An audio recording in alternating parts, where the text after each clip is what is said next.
Image enregistrée le 1er décembre 2018, avenue du Président Wilson à Paris. Gilets jaunes n'attendaient rien de bon de la République.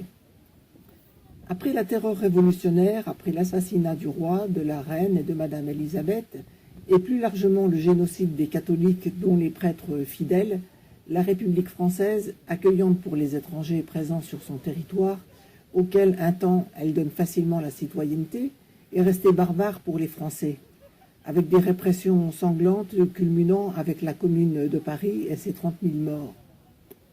La Déclaration dite des droits de l'homme et du citoyen de 1789 a valeur constitutionnelle.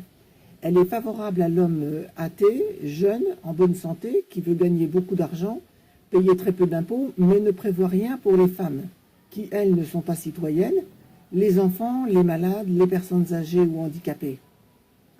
En réalité, c'est la déclaration des droits du fric. Et si on remplace homme par entreprise, surtout transnationale, on voit qu'on est tout à fait dans la situation actuelle d'asservissement de la population d'origine, dont les revenus limités sont ponctionnés en bonne partie au profit d'autres intérêts que les siens.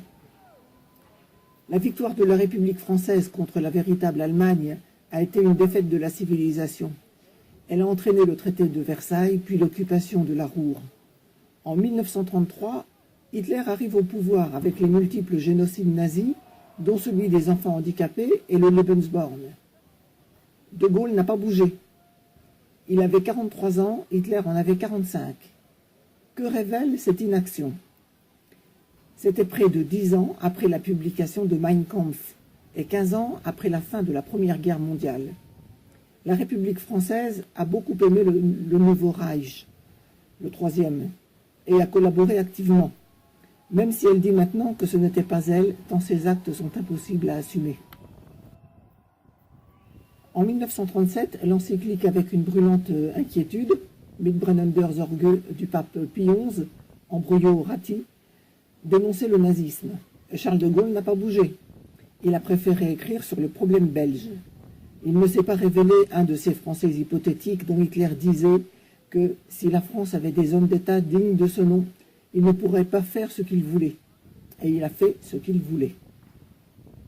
3 ans plus tard, pour l'emploi de chef de l'État français, De Gaulle a traversé la rue moins vite que le maréchal Pétain, dont il avait été proche. Après avoir pris le pouvoir en 1958, il maintient ses choix de 1934 et 1947, en gardant à son service la magistrature et la préfectorale qui avaient pris part pour le nazisme. Comme Pétain, il est soutenu par le Parlement. La culture de la République française a produit une majorité de citoyens qui ont joué contre eux-mêmes en espérant profiter de leur vote extorqué par les partis politiques. Piège dont ils semblent prendre conscience aujourd'hui en rejetant cet ordre totalitaire. Tous les magistrats et les préfets de la collaboration au nazisme auraient dû être fusillés à la Libération pour trahison, comme Laval, mais De Gaulle avait besoin d'hommes de main. Il les a presque tous gardés, le peuple français ne demandant pas de compte à l'État. Et ces fonctionnaires indignes ont formé leurs successeurs, qui ont formé leurs successeurs, et on arrive à la situation d'aujourd'hui, où les enfants martyrs et les handicapés ont payé un lourd tribut à la culture nazie qui persiste dans l'administration. Beaucoup des archives publiques des premières décennies de la Ve République ont été détruites, sans respecter aucune des dispositions légales, contrairement aux dispositions des lois révolutionnaires des ans 2 et 5, qui organisent la reprise par la nation des archives de la monarchie, symbole de la souveraineté. La souveraineté de ce peuple dont la République française n'a plus rien à faire depuis longtemps. Gilets jaunes, la République est votre ennemi, c'est-à-dire qu'elle vous hait et cherche à vous nuire, ce qu'elle fait très bien depuis ses origines.